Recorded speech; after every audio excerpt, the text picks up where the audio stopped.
Welcome to secret of சமையல். இன்னைக்கு நம்ம பார்க்க போறது ஒரு golden fried crispy prawns recipe. இது வந்துட்டு ரொம்ப கிறிஸ்பியான ஒரு ஸ்டார்டர் ரெசிபி, ரொம்ப டேஸ்டியா கிட்ஸோட ரொம்பவே ஃபேவரட்டான ஒரு ரெசிபி இது. இந்த கோல்டன் ஃப்ரைட் கிறிஸ்பி ப்ரான்ஸ் எப்படி செய்யறது அப்படின்னு பார்க்கறதுக்கு முன்னாடி நீங்க என்னோட சேனலுக்கு இப்பதான் முதல் முறையா வரீங்கன்னா இந்த வீடியோ கீழே இருக்க சப்ஸ்கிரைப் பட்டனை மறக்காம பிரஸ் பண்ணுங்க. பக்கத்துல இருக்கிற நோட்டிபிகேஷன் பெல்லையும் மறக்காம கிளிக் பண்ணிடுங்க. அப்பதான் என்னோட ஃபியூச்சர் நோட்டிபிகேஷன்ஸ் உங்களுக்கு உடனே வந்து சேரும். சரி வாங்க இப்போ இந்த கோல்டன் ஃப்ரைட் கிறிஸ்பி ப்ரான்ஸ் எப்படி செய்யலாம்னு பார்க்கலாம்.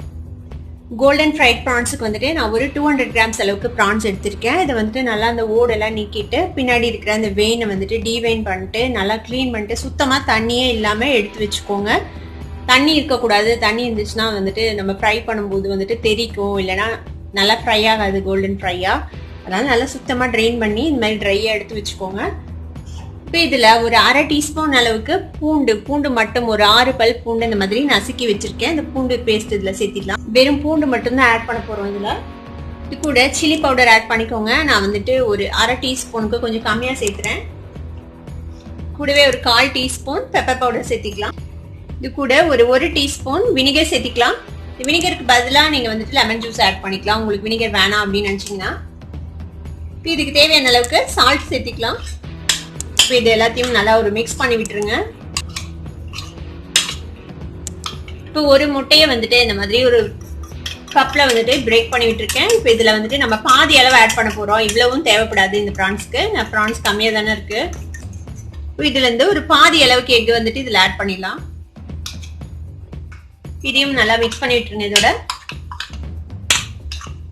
இந்த மாதிரி நல்லா மிக்ஸ் பண்ணியாச்சு. நம்ம ப்ரானை இந்த மேரினேஷன் வந்துட்டு ஒரு 1/2 மணி நேரம் இப்படியே ஊறட்டும். 1/2 மணி நேரம் இப்படியே வச்சுடுங்க. இப்போ ஒரு பவுல் எடுத்துக்கோங்க. இதுல வந்துட்டு மைதா மாவு ஒரு 3 டீஸ்பூன் எடுத்திருக்கேன். இந்த 3 டீஸ்பூன் மைதா மாவு இதில் சேர்த்திக்கலாம். இது வந்துட்டு அரிசி மாவு, இதுவும் 3 டீஸ்பூன் எடுத்திருக்கேன். இதையும் இதோட சேர்த்திடுங்க. இது வந்துட்டு 6 டீஸ்பூன் ஓட்ஸ் எடுத்திருக்கேன். இந்த ஓட்ஸையும் இதோட சேர்த்திடலாம். இந்த மேலே கோட்டிங்கையும் நம்ம லைட்டாக சீசன் பண்ணிக்கணும், இல்லைன்னா மேலே வந்துட்டு சப்புன்னு இருக்கும். அதனால இதுலேயும் லைட்டாக உப்பு போட்டுக்கலாம். கொஞ்சமாக சில்லி பவுடர் சேர்த்திக்கலாம். இதில் சும்மா ஒரு பிஞ்ச் அளவுக்கு சேர்த்துனீங்கன்னா போதும். இப்போ இது எல்லாத்தையும் நல்லா மிக்ஸ் பண்ணி வச்சுக்கோங்க. இந்த ட்ரை பவுடர்ஸ் எல்லாத்தையும் நல்லா மிக்ஸ் பண்ணி இது ரெடியாக வச்சுக்கோங்க.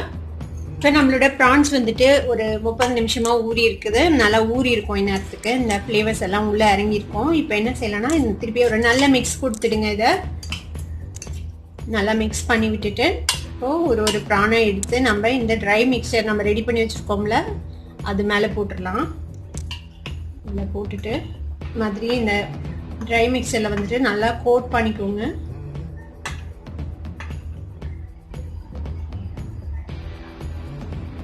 இது மாதிரி நல்லா ஈவனாக நம்ம கோட் பண்ணி எடுத்து வச்சுக்கலாம். எக்ஸ்ட்ராவாக இருக்கிற ஃப்ளவரை வந்துட்டு நீங்கள் திருப்பி இது பண்ணிவிடுங்க, தட்டிடுங்க.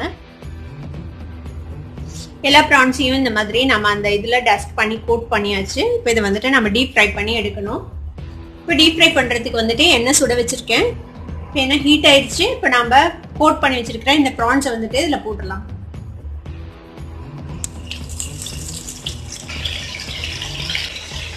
இப்போ ப்ரானை வந்துட்டு டர்ன் பண்ணி விடலாம். அடுத்த சைட் நல்லா கிறிஸ்பியாக ஃப்ரை பண்ணி எடுத்தோம்னா நம்மளோட வந்துட்டு ப்ரான்ஸ் ரெடி ஆகிடும்.